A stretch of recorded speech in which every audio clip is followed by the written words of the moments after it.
Well, good afternoon, everybody. My name is Shay. Thank you for joining me today. This episode is about non-traditional Mother's Day. I still have my mother and my grandmother and some beautiful aunties still in my life, but not everybody celebrates Mother's Day the same way. So I have a few guests on here to talk about different journeys they have dealing with Mother's Day. First, we're gonna join with Kia, which is my cousin. Her mother and my father are brothers and sisters.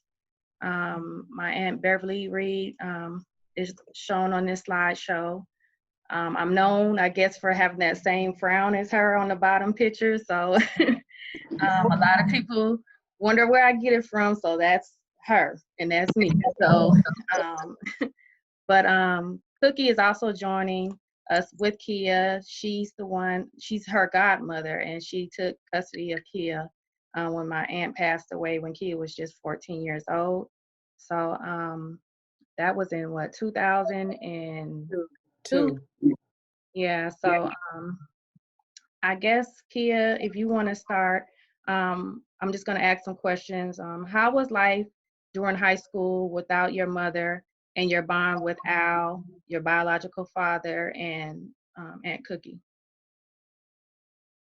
That was definitely a challenging transition for sure. It was very, very difficult not having her there.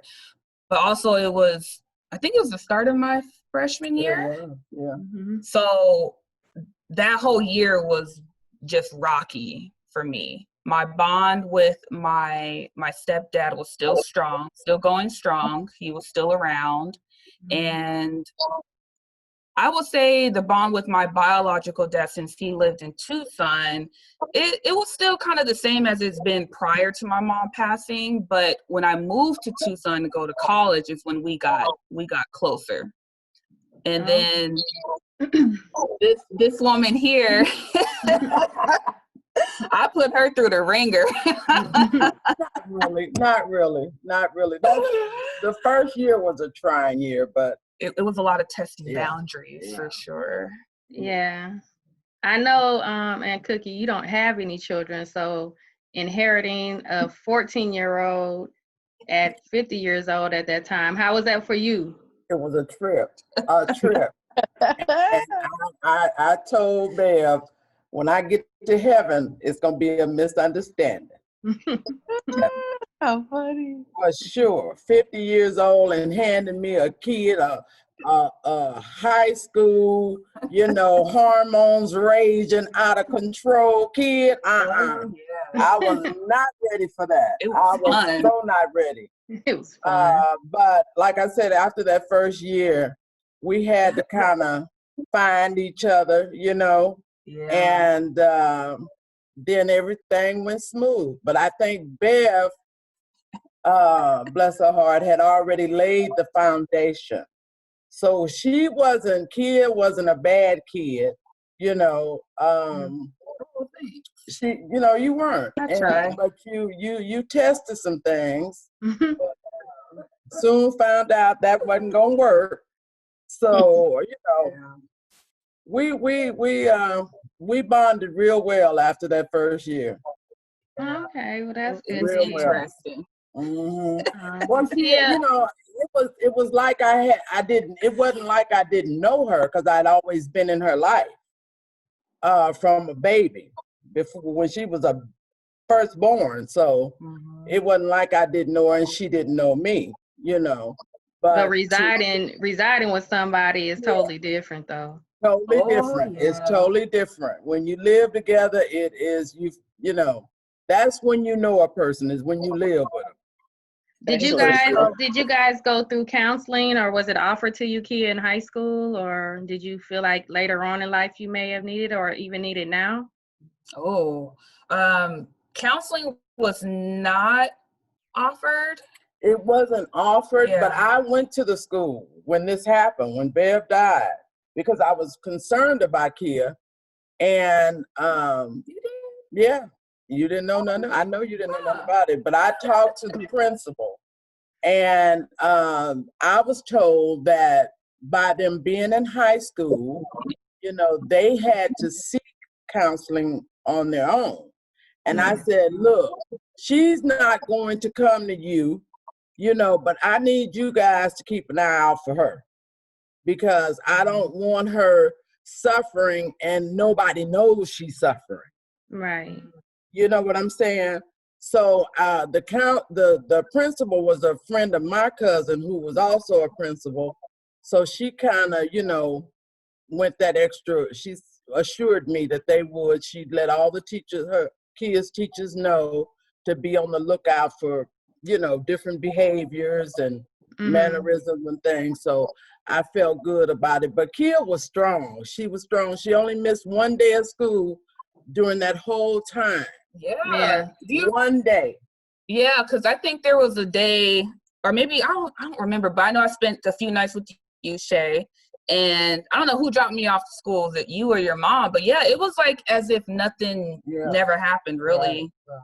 Counseling probably could have helped as far as grieving goes, but I felt like that came out later, just in transition. I dealt with it, but I just presumed everything as normal. I guess at the beginning I was just on protective mode, like a big sister, like, and I knew who my auntie wanted you to go with, so it was already verbally told to me. So I guess it was just like, let me hurry up and snatch her up real quick until it was finalized for you to go with Cookie. Yeah.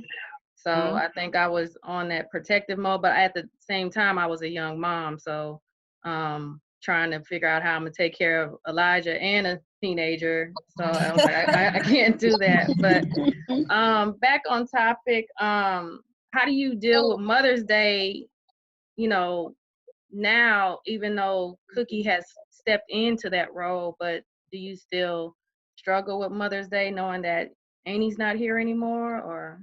I have my moments every year, you know, just wishing she was here to celebrate with all of us, really. But it's something that really hasn't brought me down, because I do have her here. So she has definitely, you know, filled that void for me. Do you feel like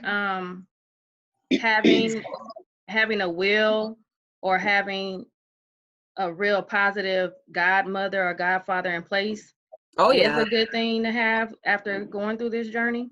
Absolutely. And that's what prompted me with one of my best friends and also my sorority sister. I was like, look, I'm having Autumn. I feel you'll be a good fit. I had that conversation with her because I see how she lives her life, and then her parents are very, very supportive too of me and Autumn. So we had that conversation, and she was comfortable with it.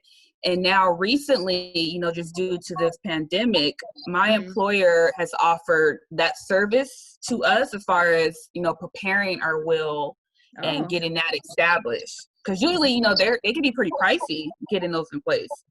So I took advantage of it. So I got that done. I just need to get it notarized. But yeah, it lays out everything, you know, who I would like to see Autumn go to if, you know, something happens to her dad. And, you know, and also having my godmom in there too. Something happens to me, I have expectations for her as well. So it's very, very important. My experience is definitely triggered to have something like that in place. Okay. Absolutely. I think having a good set of friends that you can trust. That you know real well in how they live their lives and how they interact with your kids and their kids. You know, it's the best. All kids to me need a godparent or parents. Because that's the role of godparents, is to step in when it's that time. Yeah, absolutely. You know, and if that's already established and they are true to their word, they'll keep their word. Yeah. Well, I have a family therapist on here with us. Her name is Lakeisha Grant. She's based out of Dallas, Texas. Lakeisha, you want to tell a little bit about your background and what you think you recommend for Kia and Cookie?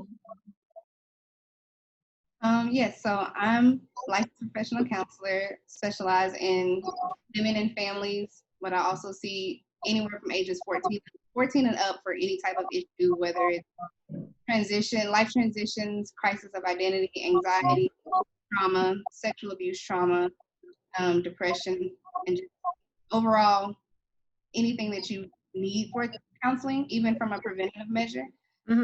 Nothing typically has to be wrong for you to go to counseling. Right. Right. Everybody needs an objective view and opinion, or a sounding board that you can help rationalize some of your ideas and perspectives and make sure that you're managing in a healthy way for yourself. Right. Absolutely. I agree with that. Yeah. I had to have counseling after my niece was killed, and it helped me. It really did. I had relationship counseling. That was fun.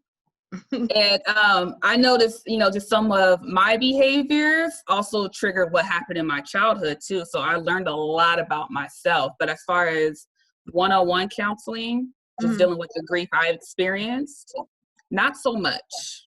But definitely I feel it could help. And grief is one of those things it's cyclical. It happens in stages. Just because you experienced it at one level at one part of your life doesn't mean that you won't ever experience it again. And it doesn't mean that it will be as intense or even more intense than what it was the first time. Being able to understand what grief is and what it looks like for you, because it doesn't look the same for everybody else. Yeah. And being able to process that and manage through that and understand that for yourself. So when people see that you are acting different or pushing those boundaries and limits, it's not because, because that's just who you are. So something triggered you and this is your response to it. And everybody has a response. Right. Well, thank you, Lakeisha. I'm gonna move on to Johnny or John Dunlap. Let me see. I know I had shared some questions with you earlier on your situation is a little bit different. You grew up in a single parent household, but it was with your father. And typically a single parent household is of a mother and the father is absent, not, the mother being absent. Can you just tell me what were earlier years like with your mother? Okay, so my mom and dad, they were married for about 10 years. So like right before I turned 10, they split up and got divorced. So initially my mom had custody of me and my sister. And so for about, I would say about a year and a half, we stayed with my mom at first before my dad actually got us. And so early memories with my mom were really good. She was a really good mom. Very attentive mom. She was really into church and instilled that church bond into me and my sister.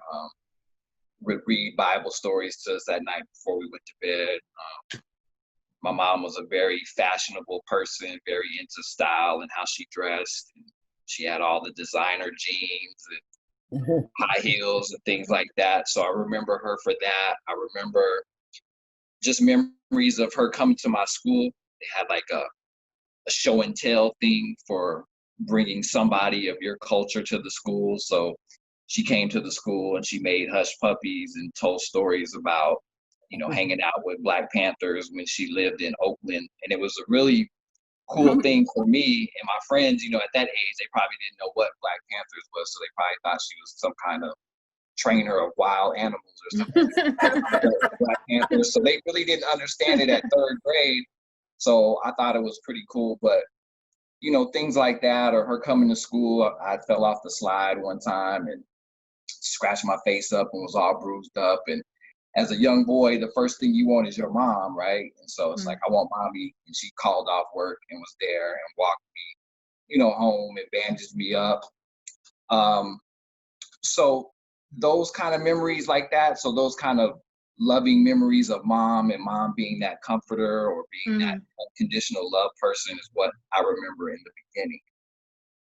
Do you feel like any family secrets or mental health could have caused a shift in your mom, no longer having like that maternal instinct anymore in the household? Well, so what happened was, my parents divorced and there was like this shift, you know. My dad, he was the real cool person. So we would spend weekends at my dad's house, and my dad was, you know, it was always fun, sports.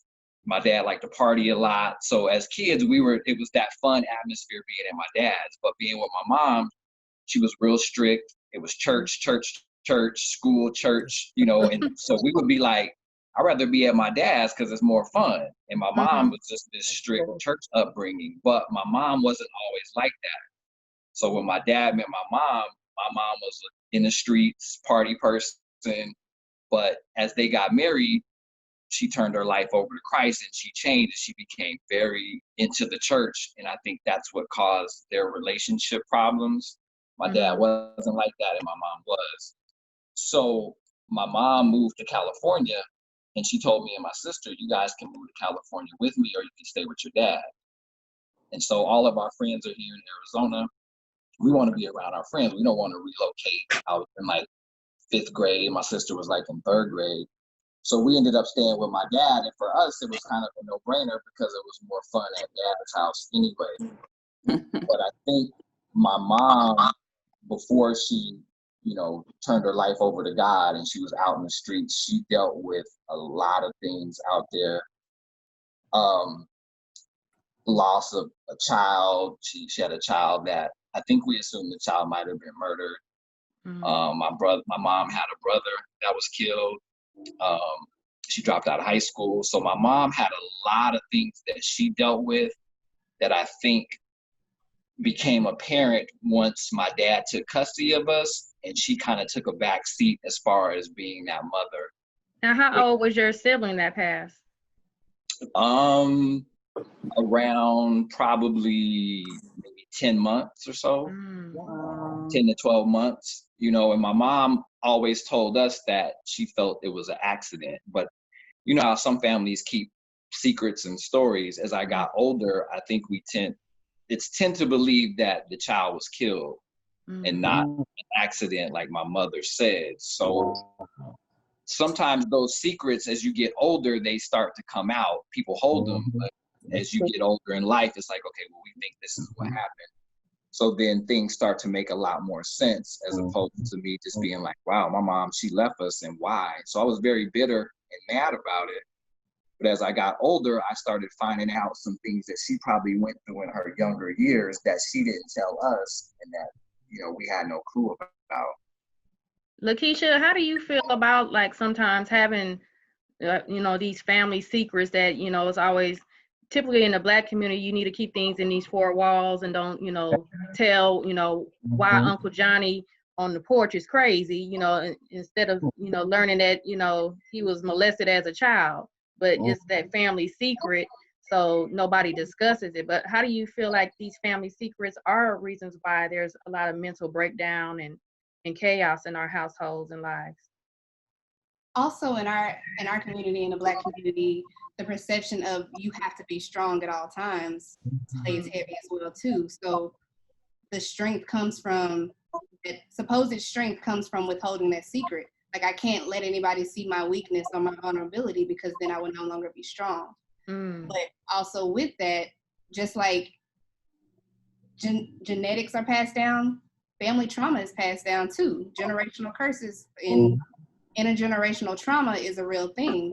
And a lot more studies in the Black community have been done on a clinical background of what the impacts that has done, where that leads us as far as intergenerational traumas and the things that we go through from past generations to now. Yeah. Johnny, do you feel like, you know, with you being a parent, do you feel like your relationship with your mom is kind of repairable for, you know, the sake of your sons getting to know her and maybe you guys, you know, rebuilding your relationship in a therapeutic setting? Or do you even have any contact with her to get a hold of her? Well, and that's kind of like the tragic thing about the whole situation is I haven't seen my mom in person for probably close to 15 years. Wow. And so from what I know, and I'm not really sure where my mom is, which is crazy because in the age of social media, it's pretty easy to get in contact with people, but I think my mom may be dealing with something along the lines of maybe dementia a little bit. Mm. So it's been really hard to try to track her down and see where she is. But the tragic part about it is I've come to terms and peace with a lot of things that happened with my mom, because now I know more. If I would have known some of these things as I was younger, I wouldn't have held on to grudges and been a little bit bitter about what she did, because I didn't know. I mean, one time I had to say to myself, like, wow, all the stuff that my mom went through, could I have still tried to be a parent and be in a marriage and raise kids with all that stuff that happened to her? If it happened to me, I don't know. Right. So I, by the time I got older and started finding some of these things out, and would have wanted to reach back out to her and have this kind of a conversation and say, hey, look, I understand what went on.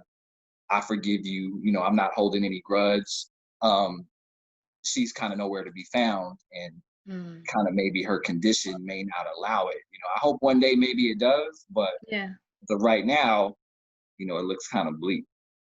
Wow. How did you celebrate like this past Mother's Day or previous Mother's Days? I know, I joke with you, and my mom is, I say call your mama or something like that, which is my mom. But I mean, how do you typically celebrate Mother's Day knowing that she's still alive, but you just don't have that contact with her?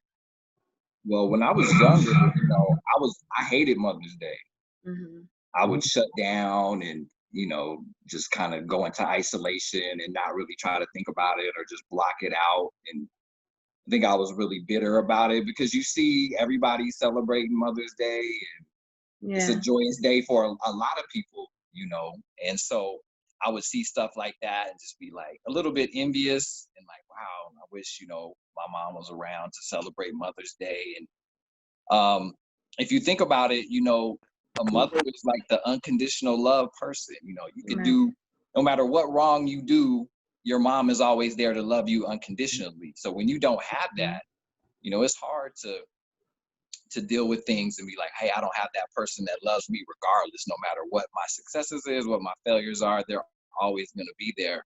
So in the beginning, it was hard for me. But then as I got older, I had to kind of think, there are a lot of women out there who are great moms, and just because of your situation, that doesn't mean you can't give props or acknowledge or do something nice for somebody who is a mother. Yeah. So I started doing that, and it started making me feel a lot better about Mother's Day. Just because of the situation with my mom doesn't mean I can't participate and be appreciative, because there were women, that played a motherly role or would give me advice and things like that. There's people like your mom, or some of the older women from my neighborhood that, would be there in a motherly sense. They can't replace your mom, but if I had questions or advice or, certain things, they were there. So those are the type of people that you recognized on that day. Yeah. Lakeisha, how do you feel if his mother probably would have had seek counseling, from the death of her child, especially if it was, a murder of a 10-month-old? That has to be traumatic. But do you feel like maybe if she would have seeked out some help to cope with that maybe things may have shifted to want to, go a different route to be with, her other children that she gave birth to? Absolutely. That her being able to deal with grief or even deal with shame and guilt, not saying that she had a role in it, but the shame or guilt of she no longer has a child. Like that's a weight that nobody wants to carry or knows how to carry truly. And so trying to suppress all of that on your own and take care of all of that on your own. Granted, not a lot of people understand it, can walk that path with you identically, not even therapists most times, but to have at least an empathetic ear to hear what she has to say and acknowledge and validate what she's feeling, so that she can come out on the other side of that, more productive and healthy and more aware of, but okay, let's see how we can continue to live life for what you do have now. Right.